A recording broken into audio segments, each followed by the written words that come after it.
Hello guys, this is Surendra Kumar. स्वागत है आपका अवेयरनेस क्लासेस में।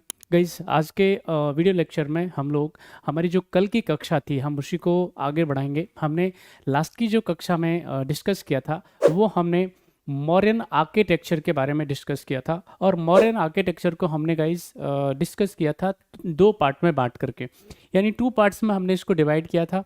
हमने एक पार्ट में पढ़ा था अच्छे से, हमने कोर्ट आर्ट को देखा था। आज हम बात करने वाले हैं पॉपुलर आर्ट के बारे में। कोर्ट आर्ट हमने कल अच्छे से डिस्कस कर लिया था, जिसमें हमने कोर्ट आर्ट के अंदर हमने विशेष तौर पे हमने जो पढ़ा था कोर्ट आर्ट में हमने तीन चीज़ों को बेसिकली हमने पढ़ा था। एक में हमने अच्छे से डिस्कस किया था पैलेसेस को लेकर के यानी महल। और दूसरे नंबर पे हमने गाइज पढ़ा था उसमें very important that is stupa, ठीक है कि नहीं। और तीसरे नंबर पे हमने डिस्कस किया था पिलर्स को, है ना। तो ये तीन हमने क्या किया था, कोर्ट आर्ट के वेरी इंपॉर्टेंट पहलू थे जिसको हमने कल की क्लास में अच्छे से डिस्कस कर लिया था। आज हम बात करेंगे गाइज मॉडर्न आर्ट के और मॉडर्न आर्किटेक्चर के जो दूसरा फॉर्म है जिसको हम लोग क्या कह रहे हैं, पॉपुलर आर्ट कह रहे हैं, है ना। तो पॉपुलर आर्ट जो है बेसिकली मॉडर्न, क्यों आपको ये हम शब्द इस्तेमाल कर रहे हैं, बेसिकली पॉपुलर आर्ट कह किसको रहे हैं, क्यों कह रहे हैं इसको पॉपुलर आर्ट, और पॉपुलर आर्ट में शामिल क्या है। पॉपुलर आर्ट में हम आज की डेट में हम पढ़ने वाले हैं, आज की कक्षा में हम पढ़ने वाले हैं। सबसे पहले पॉपुलर आर्ट में हम पढ़ेंगे केव्स को लेकर के, है ना, यानी गुफाएं हम लोग पढ़ने वाले हैं।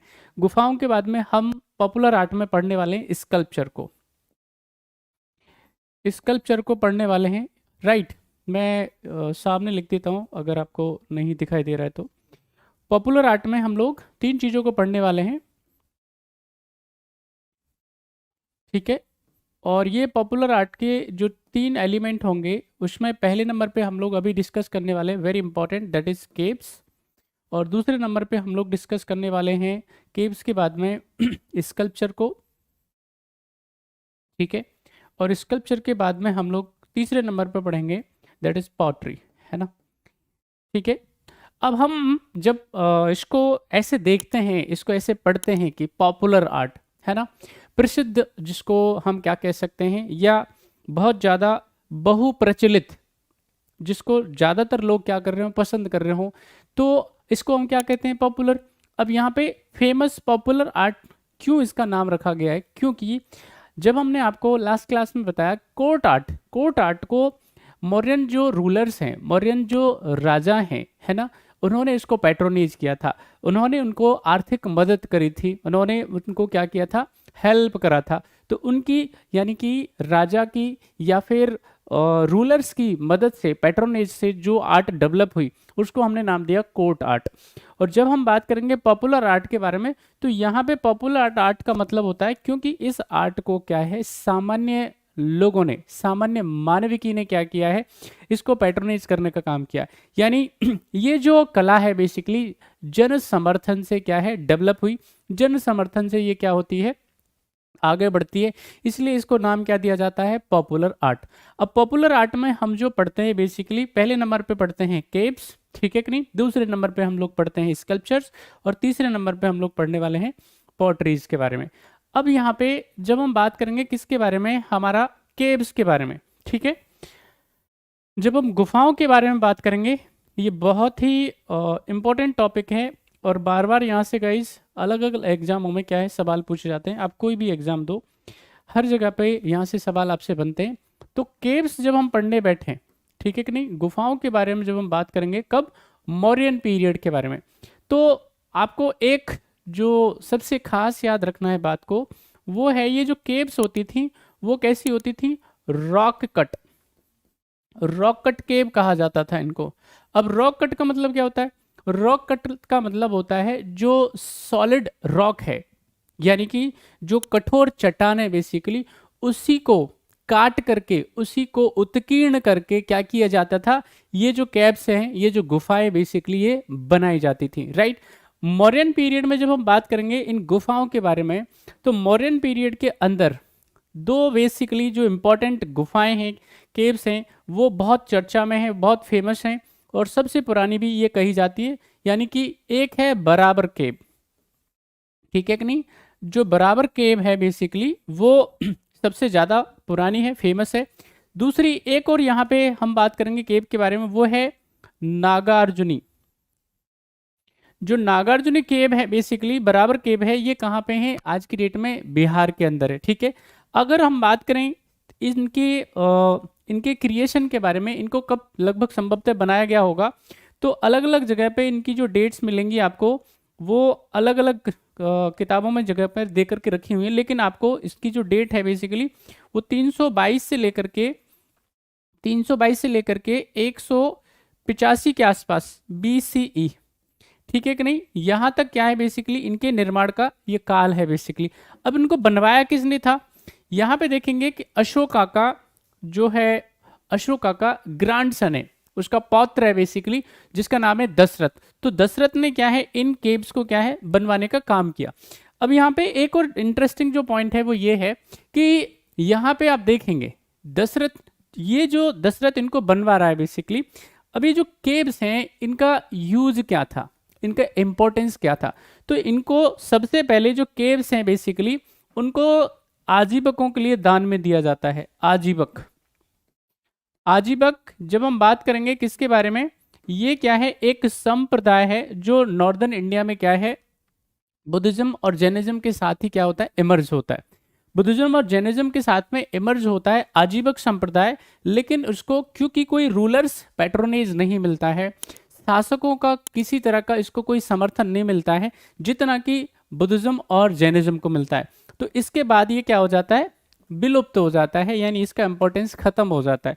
अब यहाँ पे ये जो पहले गुफाएं दी जाती है वो आजीवकों के लिए दी जाती हैं रहने के लिए, ठीक है कि नहीं, ताकि वो जाकर के क्या कर ले वहां पे अपना निवास स्थान बनाए। तो कहने का मतलब ये है कि ये जो गुफाएं हुआ करती थी वो क्या होती थी, इनको हम बोलते थे बिहाराज, यानी कि जहां पे जाकर के पहले आजीवक रहने का काम करते थे और उसके बाद में इन गुफाओं को जैन और बुद्धिस्ट मॉन्क्स को दिया गया।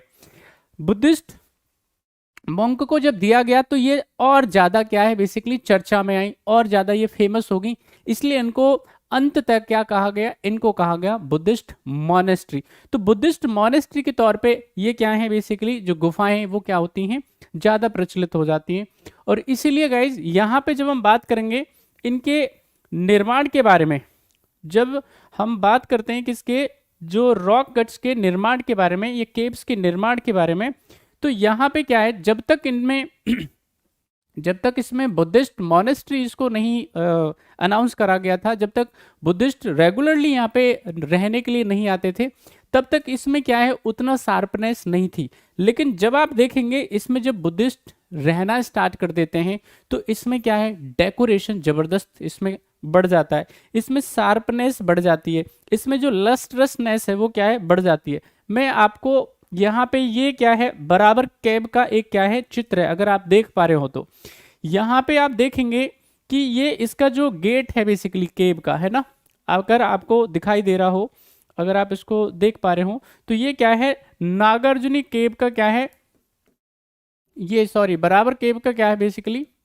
ये चित्र है बेसिकली, जो कि कहाँ पे है, ये बिहार के अंदर है। तो यहां से आपको ये दिख रहा होगा कि ये क्या है उस केव का एंट्रेंस है, उस गुफा का क्या है बेसिकली प्रवेश द्वार है। तो यहाँ पे देखेंगे आप ये किस तरह से इसको एक शार्पनेस इसको दिया गया है, यानी लस्ट्रसनेस इसको आपको दिख रही होगी यहाँ से। यहाँ पे ये अलग अलग तरह की मोल्डिंग्स जो है बेसिकली मेहराब जो है आपको दिख रहा होगा। यहाँ पे आपको ये कुछ नक्काशी टाइप दिख रही होगी, यहाँ पे कुछ उन्होंने ड्रॉ भी किया हुआ है। तो आपको यहाँ से पता चल जाएगा कि ये जो है वक्त के साथ में इनमें क्या है बेसिकली एक फाइन पॉलिश, यानी अंदर की जो दीवारें हैं बेसिकली उनको क्या किया गया है बहुत जबरदस्त तरीके से, लाइक उनको क्या किया गया है बहुत शार्प किया गया है ना।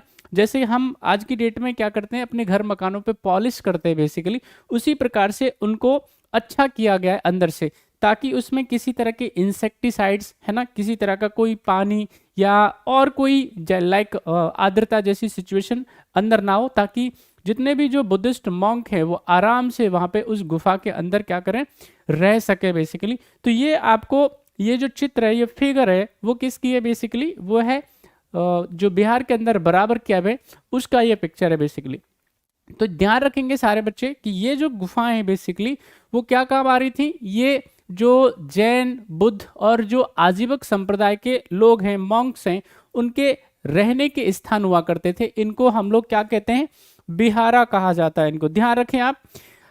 जब हम बात करेंगे विहारा के बारे में, देखो दो टर्म्स यूपीएससी ने पूछे, एक पूछा है चैत्य, ठीक है कि नहीं, दूसरा पूछा है विहारा, ठीक है कि नहीं। चैत्य और विहारा, चैत्य क्या होते हैं, ये पूजा स्थल होते हैं, यानी जहां पे बुद्धिस्ट मॉन्क क्या करते हैं, है ना, या फिर हम जैन भी पहले कह सकते हैं, क्योंकि पहली बारी जब ये गुफाएं दान में दी जाती हैं, वो कब दी जाती हैं, वो दी जाती हैं आजीवकों को, है ना, और उसके बाद में फिर जैन, एंड देन उसके बाद में फिर ये बुद्ध को क्या दी जाती है, दान में दी जाती हैं। तो यहाँ पे याद रखेंगे जो चैत्य होता है बेसिकली वो क्या होता है, पूजा स्थान होता है, जहाँ पे बुद्धिस्ट मॉन्क क्या करते हैं, पूजा करते हैं, अर्चना करते हैं, वर्शिप करते हैं। और जब हम बात करते हैं विहार के बारे में, तो ये क्या होते हैं, ये निवास स्थान होते हैं, यानी यहाँ पे वो क्या करते हैं, रहते हैं, ठीक है कि नहीं। अब यहाँ पे अगर हम बात करते हैं भाई नेक्स्ट हमारा, दैट इज वेरी इंपॉर्टेंट, चैत्य विहार के बाद यानी कि जो रॉक कट केव के बाद में जो हमारी दूसरी जो पॉपुलर आर्ट आ रही है, पॉपुलर आर्ट हमने बताया आपको क्यों कहा जा रहा है, क्योंकि ये सामान्य लोगों के द्वारा क्या है, इसको पैट्रोनेज किया गया था, सामान्य लोगों ने अपनी भागीदारी से इसको डेवलप करने का काम किया था, इसलिए हम इसको पॉपुलर आर्ट कह रहे हैं। दूसरे नंबर पे जब हम बात करेंगे तो हमारे पास पॉपुलर आर्ट में जो चला आएगा भाई वो है, दैट इज वेरी इंपॉर्टेंट, वो है स्कल्पचर। जब हम बात करेंगे किसके बारे में, मूर्ति कला के बारे में, है ना, तो ये दूसरा वेरी इंपॉर्टेंट है, जो कि हम बात करेंगे किसके बारे में, कोर्ट आर्ट के अलावा, ठीक है कि नहीं। अब यहाँ पे ये जो मूर्ति कला है, स्कल्पचर की जब हम बात करेंगे, ठीक है कि नहीं। अब स्कल्पचर की सबसे इंपॉर्टेंट बात चली आती है कि यहाँ पे मौर्यन पीरियड में ये स्कल्पचर का जो यूज है वो क्या है, डेकोरेशन है, यानी कि हमने आपको स्तूपा के बारे में आपको बताया था, ठीक है कि नहीं, कोर्ट आर्ट के अंदर हमने स्तूपा के बारे में बताया था। तो स्तूपा के अंदर हमने आपको दो चीजें वेरी इंपॉर्टेंट बताई थी, एक बताई थी मेधी और दूसरा बताया था हमने आपको तोरण, ठीक है कि नहीं, यानी उसका एंट्रेंस गेट, यानी उसका प्रवेश द्वार। तो यहाँ पे ये जो स्कल्पचर्स होते हैं उनका इस्तेमाल जो है, मूर्ति का इस्तेमाल कहाँ पे किया जा रहा है, एक तो मेधी को, ठीक है कि नहीं, यहाँ पे याद रखेंगे, एक तो आपका मेधी, ठीक है कि नहीं, और दूसरा है आपका दैट इज वेरी इंपॉर्टेंट तोरण, है ना।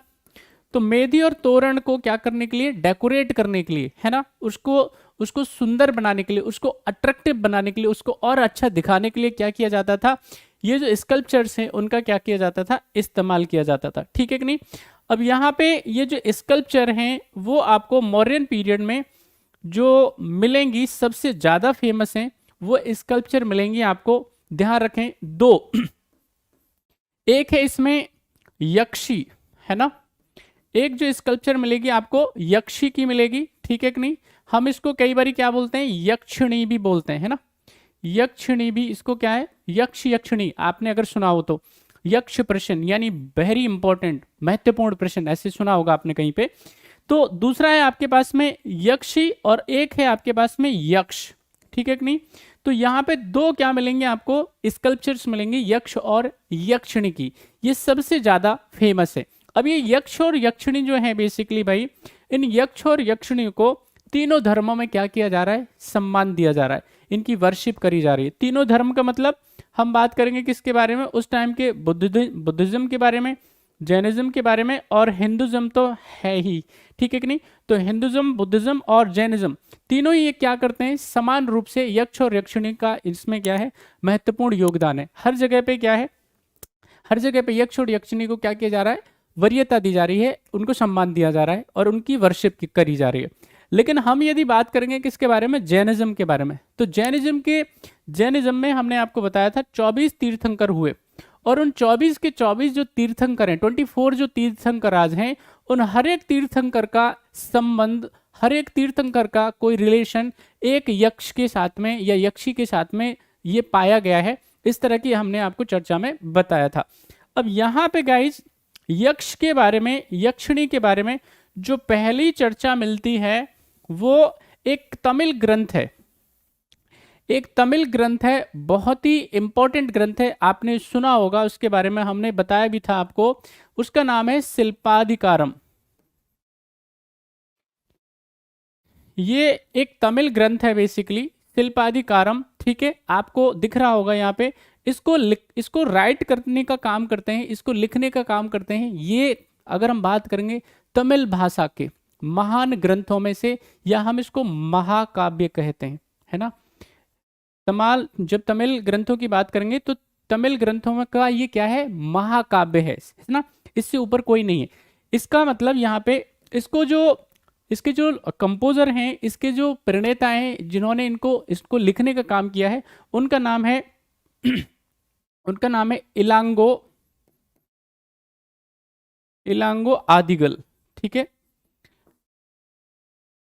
इलांगो आदिगल ने क्या है, इसको कंपोज करने का काम किया। अब इसमें क्या है, इसमें पहली बारी इसमें यक्ष का वर्णन किया गया है, यक्ष का वर्णन किया गया है, इसके बारे में बताया गया है। और यहाँ पे ये जब हम बात करेंगे शिल्पाधिकारम के बारे में, तो शिल्पाधिकारम का मतलब होता है पायल की कहानी। किसकी?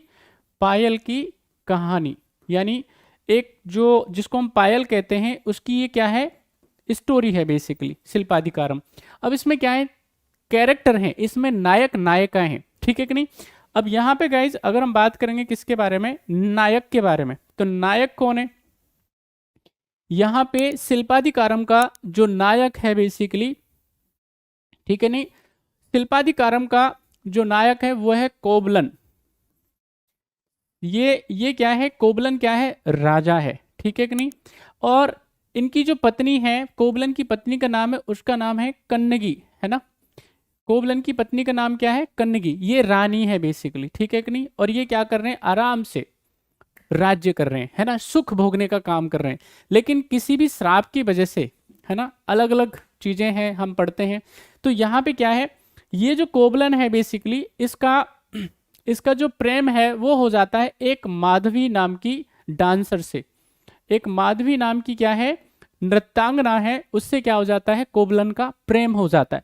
और ये क्या करता है, कोबलन सारी जो संपत्ति है, सारी जो प्रॉपर्टी है बेसिकली, वो जो माधवी नाम की डांसर है बेसिकली, उस पर लुटा देता है, उस पर खर्च कर देता है, ठीक है। और पूरी तरह से क्या हो जाता है, कंगाल हो जाता है। कन्नगी को बड़ी तकलीफ हो रही है इस मामले में, लेकिन ये क्या करता है, कोबलन अंततः फिर अपनी पत्नी के पास में आता है, ठीक है कि नहीं। तो पत्नी उसको क्या कर देती है, माफ कर देती है। और पत्नी उसको क्या करती है, ये कन्नगी क्या करती है, एक अपनी पायल देती है उसको, ठीक है। कोबलन को क्या देती है, पायल देती है। और कोबलन को कहती है कि इस पायल को आप मार्केट में बेच करके आइए, वहां से कुछ पैसे लेकर के आइए, और फिर कोई अपना जो काम धंधा है वापस से स्टार्ट कीजिए। लेकिन जैसे ही कोबलन क्या करता है, उस पायल को लेकर के मार्केट में बेचने के लिए जाता है, तो वहां पे क्या है बेसिकली, उसे राजा के सिपाही जो है पकड़ लेते हैं। और वहां पे जो मदुरई की रानी होती है, वो कोबलन के ऊपर अपनी पायल चोरी होने का इल्जाम लगाती है। और उसके बाद में कोबलन को क्या किया जाता है, फांसी दे दी जाती है, कोबलन की मृत्यु हो जाती है। और कन्नगी इससे क्या होती है, बहुत आहत होती है, कन्नगी को बड़ी तकलीफ होती है, बड़ी चोट उसको लगती है, बड़ा दुख होता है। और कन्नगी क्या करती है, फिर उस साम्राज्य को क्या करती है, श्राप देती है। और इससे पूरा का पूरा मदुरई क्या हो जाता है, नष्ट हो जाता है, खत्म हो जाता है। तो ये उसके बारे में बताता है। अब इस शिल्पाधिकारम से पूरे आसपास के जो एरियाज हैं बेसिकली, उनकी सामाजिक, उनकी राजनीतिक, उनकी आर्थिक स्थिति के बारे में क्या हमको जानकारी मिलती है। तो इसलिए यहाँ पे क्या है गाइस, यक्षी के बारे में शिल्पाधिकारम में क्या है, कहा गया है, बताया गया है। तो ये था गाइस किसके बारे में, पूरा का पूरा हम बात कर रहे थे किसके बारे में, यहाँ पे दैट इज स्कल्पचर के बारे में। अब स्कल्पचर जो है बेसिकली बड़ा फाइन है, बहुत बहुत फाइन है, बहुत ही आपको यहाँ पे सुगढ़ता मिलेगी। ये सुगढ़ता कहाँ से ज़्यादा मिलेगी आपको, आपने हड़प्पन सिविलाइजेशन में देखा होगा, ठीक है कि नहीं, वहाँ से भी आपको स्कल्पचर मिल रहा है। तो उसमें क्या है, सौम्यता की कमी है बेसिकली, है ना, एस्थेटिक वैल्यू उसमें क्या है, कम दिखाई देंगे। लेकिन आप यहाँ पे जब देखेंगे, ये दीदारगंज की क्या है बेसिकली, यक्ष आपको दिखाई दे रहा होगा, ठीक है कि नहीं। तो यहाँ पे आप इनका स्ट्रक्चर देखेंगे पूरा, यहाँ पे इनकी जो बनावट देखेंगे, और यहाँ पे आप यहाँ से पता कर पाएंगे कि यहाँ पे पुरानी जो स्कल्पचर हुआ करती थी, है ना, मतलब वो हम उनको क्या कह सकते हैं, वो सुघड़ नहीं थी, है ना। हड़प्पन सिविलाइजेशन में मदर गॉडेज की जो आपको मूर्ति मिलेगी, तो वहां से आपको आइडिया आएगा कि वहां पे जो सौंदर्य परक मूल्य है उसमें कहीं ना कहीं कमी है। लेकिन जब आप यहाँ पे ये दीदारगंज की यक्षी देखेंगे बेसिकली, तो यहाँ आपको लगेगा, आपको पता चल जाएगा कि उसमें और इसमें क्या है, बड़ा अंतर है, बहुत जमीन आसमान का अंतर समझ लीजिए आप, ठीक है। यहाँ पे ये क्या है, बेसिकली यक्ष है, और ये क्या है, बेसिकली यक्षी की क्या है, आपको स्कल्पचर दिखाई दे रही होगी, ठीक है कि नहीं, जो कि अप्रतिम आपको सुंदरता दिखेगी यहाँ पे, है ना। इसके अलावा गाइस जो हम बात करेंगे किसके बारे में, तीसरा वेरी इंपॉर्टेंट हमारा जो आता है, यानी कि हम पढ़ रहे थे किसके बारे में, मैं आपको वापस से याद दिला देता हूं। हम पढ़ रहे थे पॉपुलर आर्ट, और पॉपुलर आर्ट में हमको क्या क्या पढ़ना था, पॉपुलर आर्ट में हमको पहला पढ़ना था वेरी इंपॉर्टेंट रॉक कट के बारे में, जिसके बारे में हम डिस्कस कर चुके हैं। दूसरा हमने पढ़ना था वेरी इंपॉर्टेंट, हमने स्कल्पचर के बारे में, स्कल्पचर के बारे में पढ़ना था। और तीसरा अभी हम लोग डिस्कस करने वाले गाइज क्या, पॉटरी के बारे में, ठीक है कि नहीं। तो हमारा थर्ड दैट इज पॉटरी। अब यहाँ पे जब आपसे बात करी जाएगी किसके बारे में, पॉटरी के बारे में, ठीक है कि नहीं।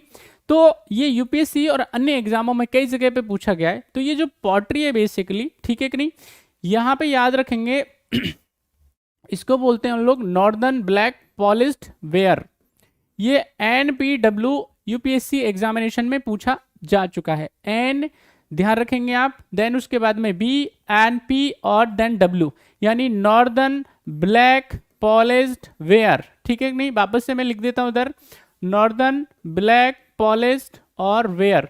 तो यहाँ पे ये क्या हुआ करता था, पॉटरी का, ये बेसिकली तो कैसी पॉटरी हुआ करती थी, ये मतलब बर्तन की बात करते हैं हम लोग, है ना। अगर हम बात करेंगे किसके बारे में, लाइक ये आपका इस तरह का हम इसको बर्तन ले लेते हैं, है ना। तो ये क्या है, नॉर्दर्न ब्लैक जो है बेसिकली क्या है, पॉटरी है, जिसको क्या किया गया है, बहुत ही शार्पली, बहुत ही सुंदर तरीके से क्या है इसको बनाया गया है। अब यहाँ पे ज़्यादातर इसका जो इस्तेमाल किया जाता है वो क्या है, डेकोरेटिव पर्पजेज के लिए किया जाता है। लेकिन इसमें कुछ जैसे हमारे घरों में सामान्यतः हम क्या करते हैं, सजावट का काम करते हैं, उसी प्रकार से इस तरह की जो पॉटरी है उनका इस्तेमाल क्या किया जा रहा था, सामान्य घरेलू कामों में भी किया जा रहा था। लेकिन इसके अलावा ज़्यादा इसका जो मकसद हुआ करता था वो डेकोरेटिव पर्पज, यानी जो जहाँ पे ज़्यादा संपन्न लोग हैं वो क्या करते थे, इनका इस्तेमाल वहाँ पे डेकोरेटिव पर्पज के लिए करते थे, ठीक है कि नहीं। तो इसमें जो है एकदम लस्ट्रस फिनिश आपको दिखाई देगा, बहुत ही सौंदर्य आपको मूल्य इधर दिखाई देंगे। अच्छी तरीके से क्या किया है इसको, जितने जो रचनाकार हैं उन्होंने इसको बनाने का काम किया है, ठीक है कि नहीं। तो ये आपको क्या मिलेगा, पॉटरी मिलेगी बेसिकली कहाँ से गाइस, दैट इज ये पॉपुलर आर्ट है किसकी, मौर्यन टाइम की, ठीक है कि नहीं। तो गाइस हमने क्या पढ़ा आज की कक्षा के अंदर, हमने जो हमारी लास्ट की कक्षा थी हमने उसी को आगे बढ़ाया। हमने लास्ट की कक्षा में अच्छे से डिस्कस कर लिया था किसको, हमने कोर्ट आर्ट को, जिसमें हमने सबसे पहले देखा था पैलेस को, फिर बाद में देखा था हमने पिलर्स को, और तीसरे नंबर पे हमने देखा था वेरी इंपॉर्टेंट, और हमने अच्छे से इसमें चर्चा भी करी थी, दैट इज स्तूपा।